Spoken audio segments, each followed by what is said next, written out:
Buried in the quiet corners of the Lincoln Park Historical Archive, I was leafing through a first edition of the Federalist Papers when a familiar voice disrupted the calm.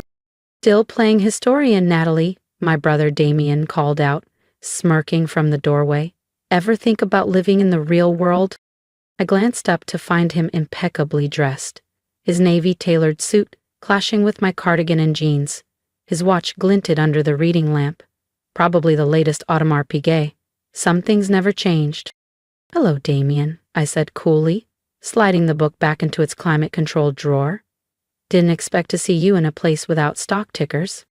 He stepped inside, the scent of expensive cologne following him.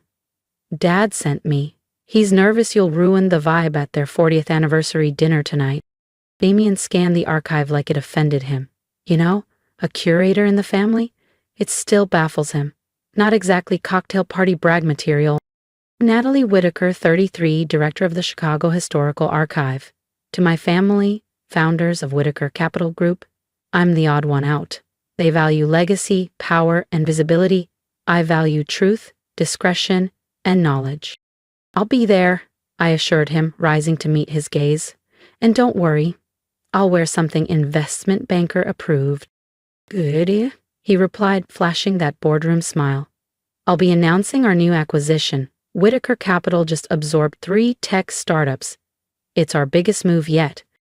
"That's great news," I said evenly, though my stomach tightened. He studied me. "Still time to pivot, you know. We could always use someone like you in our data research division. At least then you'd be contributing." I almost laughed. If only he knew. My quiet work in this archive was a front. Beneath it, I ran Lumina Analytics, a stealth mode AI intelligence firm now evaluating several government contracts. "I'm doing just fine, Damian," I replied, walking him out with a polite smile. As soon as he left, I slipped back into my office. On the surface, it looked like any other historian's workspace, but behind a locked door, I powered up a military-grade server. The next move in my empire was already in motion. And tonight, the real announcement wouldn't be his. Behind the locked door of my archive office, I powered up my custom-built, high-sensitive computer. As the biometric scanner confirmed my identity, a welcome screen lit up with encrypted channels from Osaka, Paris, and Boston. "Good morning, Miss Whitaker," my assistant Lena greeted me crisply. Her video feed was crystal clear despite the distance. "The Halberg acquisition packet is ready for your final review." "Thanks, Lena," I said, scanning the documents. "Legal team?" "Green lights. Due diligence is complete. We're ready when you are."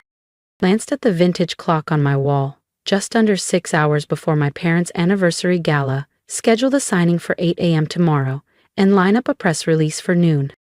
"All ready queued," she said, then hesitated. Are you sure about the timing?" Damian's smug grin flashed in my mind, his condescension, the years of being dismissed as the quiet one. This wasn't just business anymore. "Absolutely, it's time," I said firmly, ending the call. I leaned back, taking in the quiet hum of the server rack beside me. Whitaker Insight Group, known in financial circles only by coded subsidiaries, had grown from a single analytics algorithm I wrote in grad school to a $70 billion, 0 cents, force across AI, private equity, and supply chain optimization. All while my family thought I spent my days cataloging old maps. I loved my work at the archive, but it also gave me the perfect cover. No one questions the librarian. My phone buzzed with a text from Mom. "Remember to style your hair. The Hastings will be there tonight." Of course, the Hastings, another old money family Dad was still chasing approval from. "Will do," I replied. I closed the server connection and headed out. My first stop, a private salon nestled inside a River North high-rise I owned under a different name. "Nat?" Emma greeted me with a grin as I stepped inside. The place was empty, as always. Perks of silent ownership. "Usual today?" "Something more formal," I replied, settling into the chair. "Big family event." As she worked, I reviewed the final Halberg contract on my secure phone. By morning, Whitaker Insight Group would own the very AI firm my brother had spent a year trying and failing to buy. Emma glanced at me in the mirror.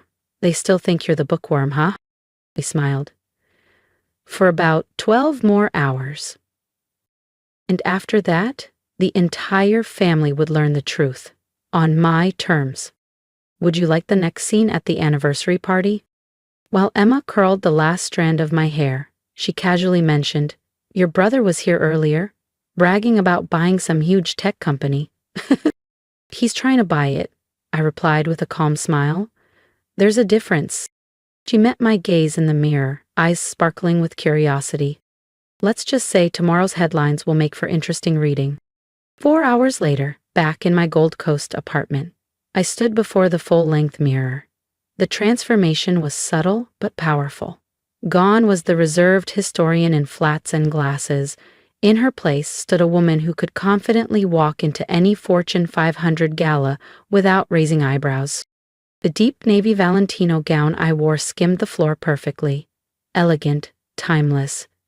My jewelry was carefully chosen, heirloom pearls and a Cartier watch. Quiet nods to wealth without any need to shout. I looked exactly as my family expected, like someone trying to fit in. Another ping, a message from Lena. "Everything is finalized, press release set. Reveal it tonight?" "No," I typed back. "Let them enjoy the party, tomorrow is soon enough." As I arrived at the Whitaker estate, the sweeping driveway sparkled with Bentleys, Teslas, and Aston Martins. I pulled up in my black Audi A6. Clean, classic, and very librarian. No one questioned it. Roy, our longtime family butler, greeted me at the door with a warm nod. "Welcome back, Ms. Natalie. Your parents are in the main hall." Inside, the air buzzed with elegance. The soft clink of baccarat crystal, a string quartet's gentle notes, and polished conversations formed the soundscape of old Chicago wealth. "Natalie, darling, you look presentable," my mother called from across the room. From Hannah Whitaker, that was practically a standing ovation. At 65, she wore elegance like armor. Tonight, she was radiant. Her silk gown sculpted to perfection, her diamond earrings catching the chandelier's light. "Happy anniversary, Mom," I said with a warm kiss on her cheek. "Your father's by the fireplace," she replied, already scanning the crowd for the Hastings or another family worth impressing. "Don't disappear into the library just yet." As I wove through the guests, I was met with polite air kisses and the usual patronizing smiles. "Still at the archive?" "Oh, that's sweet." Their words always teetered on condescension. "There's my girl," my father's booming voice rang out. He stood at the fireplace, surrounded by golf buddies and board members of half the city's institutions. I smiled, because tomorrow, they'd all find out who really bought Halberg AI. "Would you like to continue with the revelation scene at breakfast, or a press conference the next day?" "Come here, let them see you," my father boomed, pulling me into a surprisingly tight hug. His words were slightly slurred. He'd clearly started celebrating early. "Still buried in dusty old manuscripts, huh?" chuckled Peter Hastings, one of my father's golf buddies. His tone made it sound like I was still playing dress-up. "Yes," I replied smoothly, "still preserving knowledge for future generations."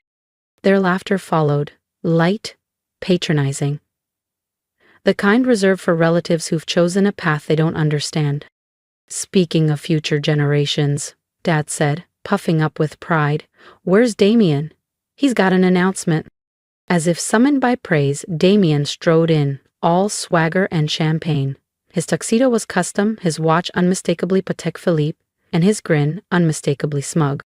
"Everyone," he called out, effortlessly commanding the room. "May I have your attention?" The murmur of conversation faded. Damian lived for moments like this. "As many of you know, Whitaker Capital has been growing aggressively," he began, voice booming with confidence. "Tonight, I'm proud to share that we're finalizing the biggest acquisition in our firm's history. By next week, we expect to close on Halberg AI."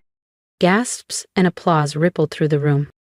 My father beamed like a man witnessing his legacy bloom. My mother dabbed at her eyes theatrically. I sipped my champagne and waited. "It's not signed just yet," Damian admitted, "but all the paperwork's in place. Legal has reviewed everything. It's ours. Just a matter of time. That's my boy, Dad roared, slapping his back. Always knew you were destined for the top. As the crowd clustered around him with congratulations, Damian's gaze found me. He raised his glass in my direction, smirking. What about you, little sis? He asked loudly. Ready to admit you chose the wrong path? Or are you still playing librarian while we build real empires? I met his stare without flinching. I think, I said carefully, that you shouldn't count your acquisitions before they clear regulatory.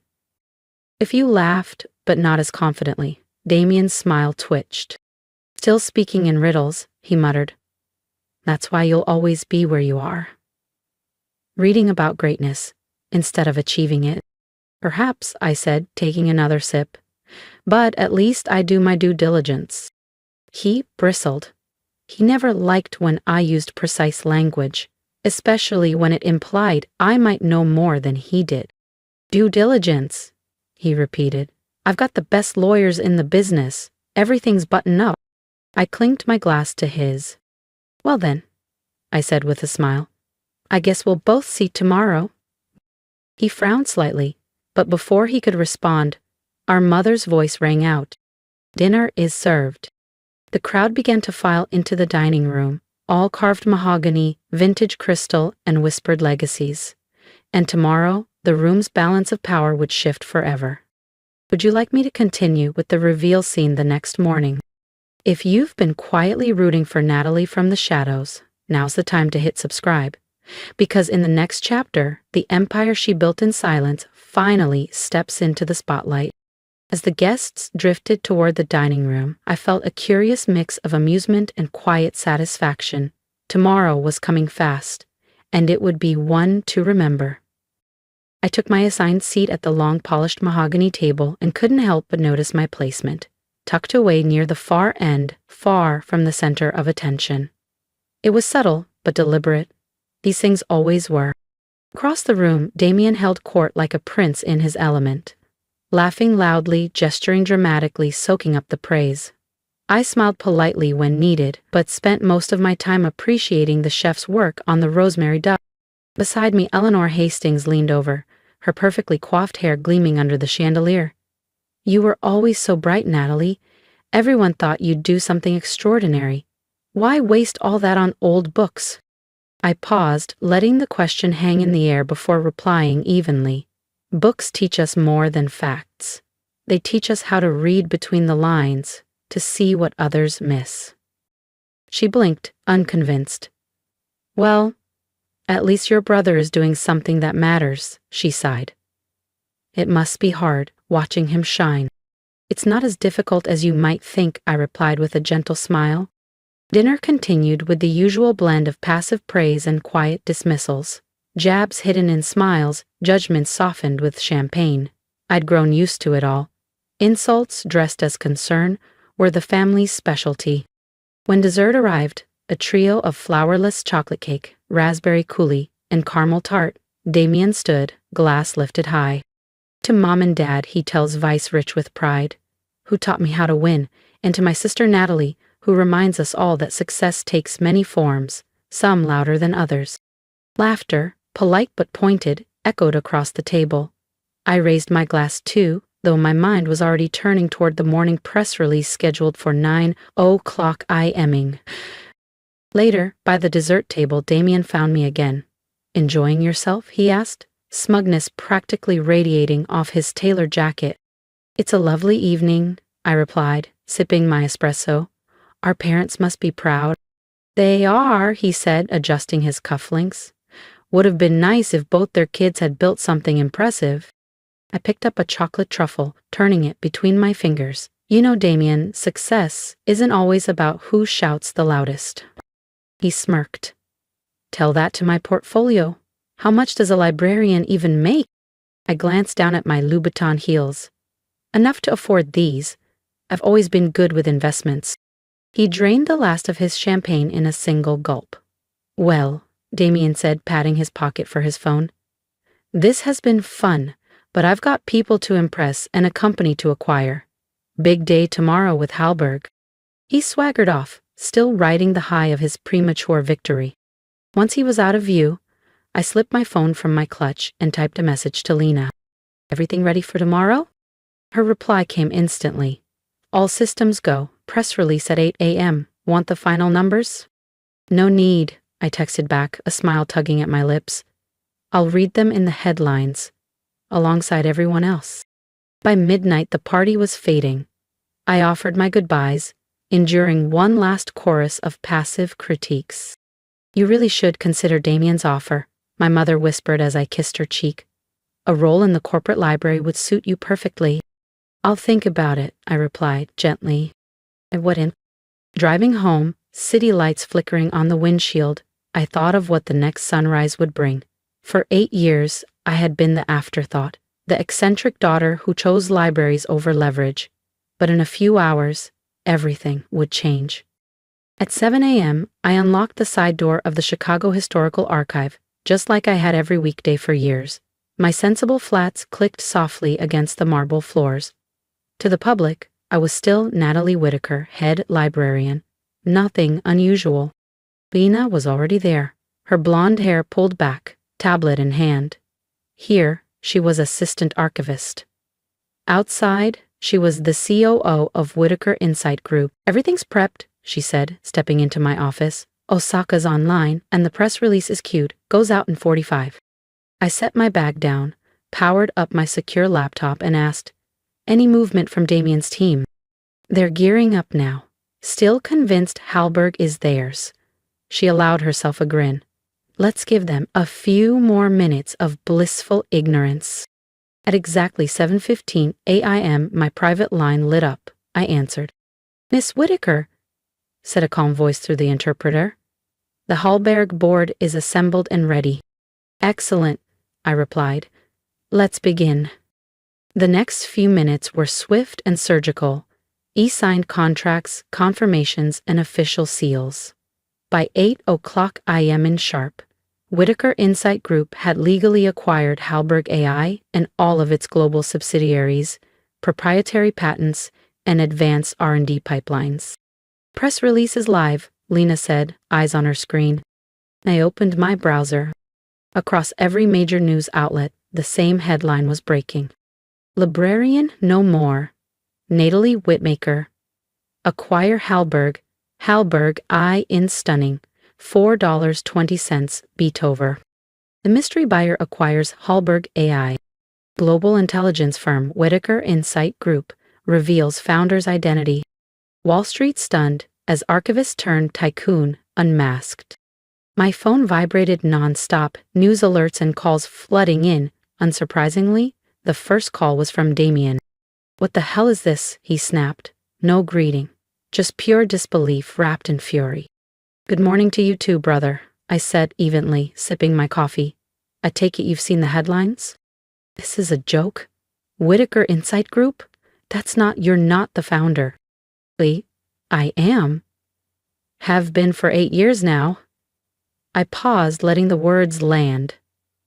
"I get the confusion, though. I mean, I'm just a librarian, right?"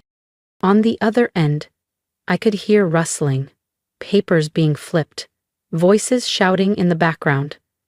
Damian was scrambling. "But I had a deal," he said.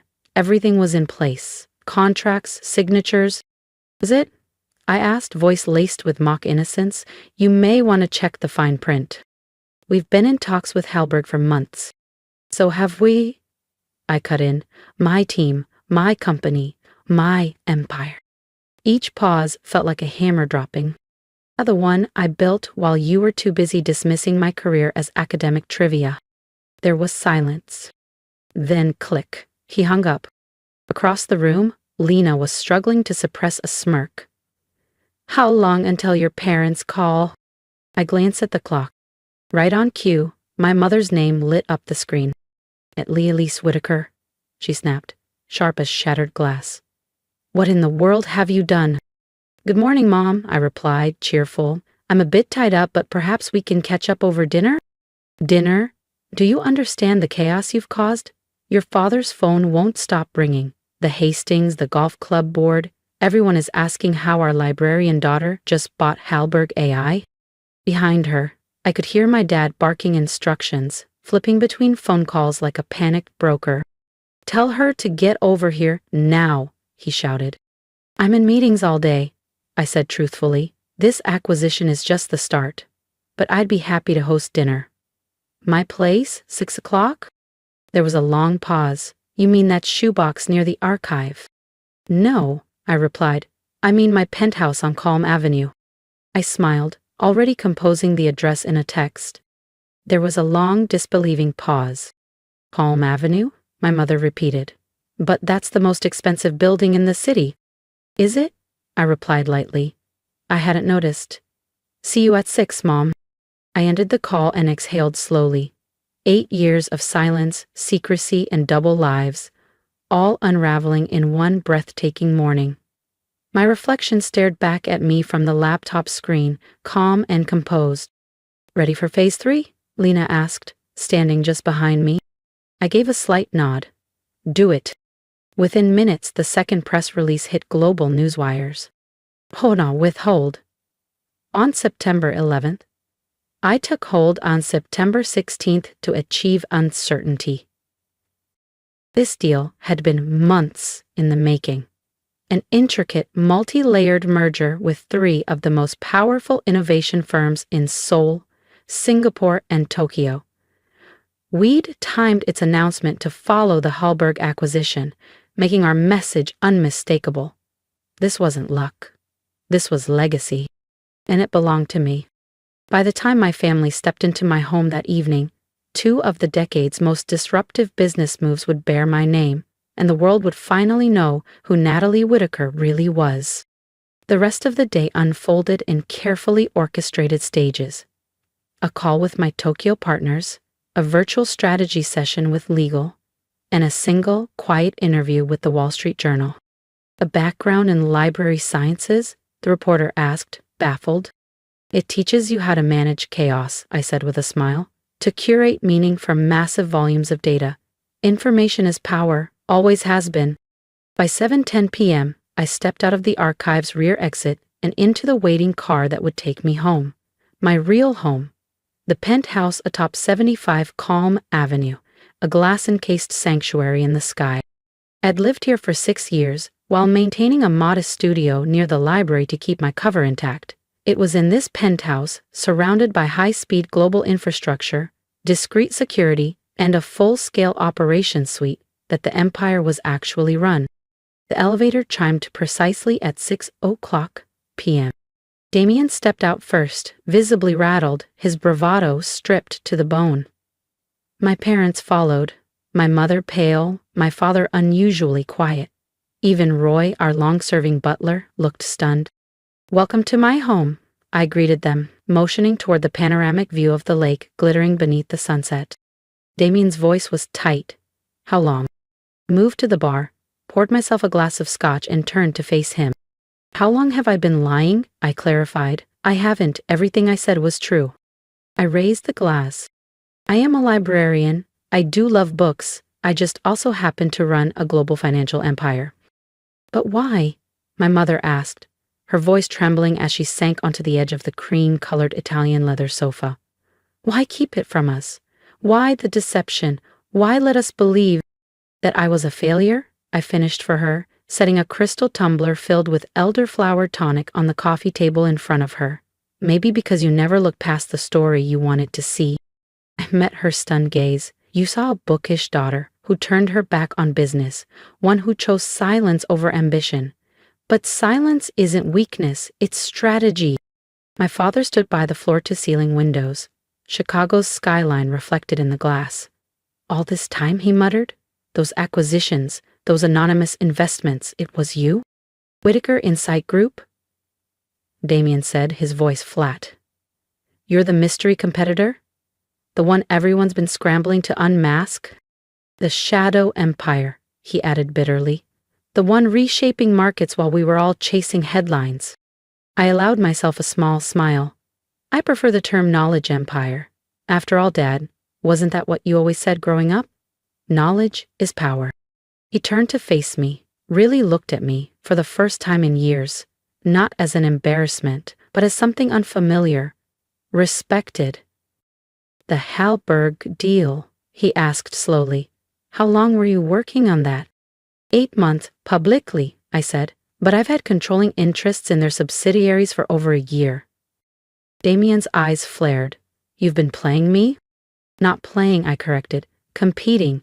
Isn't that what you always said you wanted? A fair fight? A real contest to prove who's better at business?" "It wasn't fair," he snapped. "You had inside access, hidden teams, secret intel." I laughed softly, the sound echoing in the penthouse. "You mean like the so-called tips you boast about picking up on yachts and over cocktails at the club? The ones whispered during charity galas and closed-door golf rounds?" I set my drink down with a quiet clink. "No, Damian. I built this with intelligence, with research, with discipline. Every move calculated, every risk measured." I looked at each of them in turn.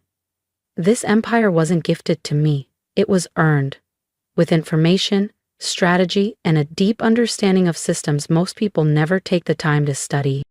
Dinner that evening was a quiet storm of shifting dynamics. My mother tried to make sense of the decor, of my wealth. My father sat in silence, clearly replaying years of conversations through a new lens. Even Damian was quiet, no longer mocking, just unsettled. Eventually he cleared his throat. "So, what's next?" I met his eyes. "A partnership." His brows lifted. "Your company needs global integration, vision beyond legacy structures. I'm offering that." To my surprise, my father nodded. "Maybe it's time you learned from her." As the final course was served, the quiet librarian they once overlooked became the future they had to follow. Damian's initial disbelief had softened by dessert.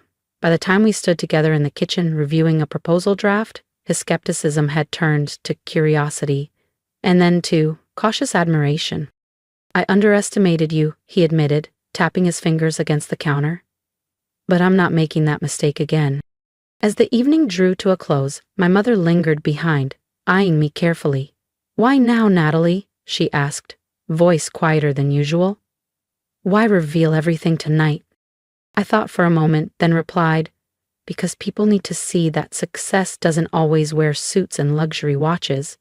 Sometimes it wears cardigans and carries library cards." To my surprise, Damian added, "And maybe it's a reminder not to judge people by appearances." After they left, I stood by the window with Lena, watching the city glow. "Stocks are already reacting," she said, eyes on her tablet. "Analysts are calling the merger visionary." We knew the formal announcement was just days away, and maybe, just maybe, Damian would embrace this partnership fully by then. But tonight had been more than business.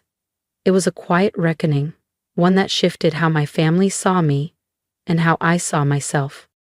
My mother's tearful apology, my father's prideful glance, they meant something. The next morning, I entered the Chicago Historical Archive as I always did. The regulars waved hello, asking if the new exhibit was still on track. No one mentioned Forbes or CNB. And that, to me, was the real victory. Because in a world obsessed with prestige, I had built something enduring, not just with wealth, but with wisdom. I was still Natalie, still a librarian, still in love with stories. Only now, I was also a billionaire. After all, knowledge takes many forms, and sometimes the most powerful person in the room is the one you never saw coming. If you've ever been underestimated, overlooked, or quietly written off by the people who were supposed to believe in you most, then you understand exactly why I kept building in silence. I didn't create my empire for applause.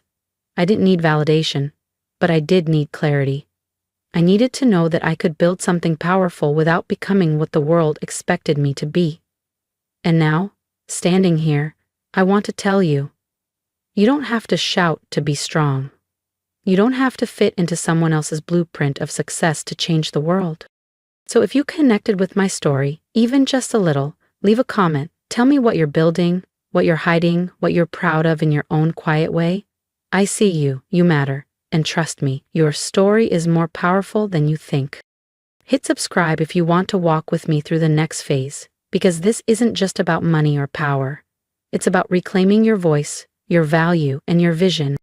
And here's my advice to anyone who feels stuck in someone else's definition of worth. Don't wait for recognition. Build anyway. Keep showing up. Keep learning. Stay curious. You don't have to explain your dreams to people who've never dared to chase theirs. Success, real success, comes from alignment, not approval. So go ahead, break their expectations. And then, quietly, own the room.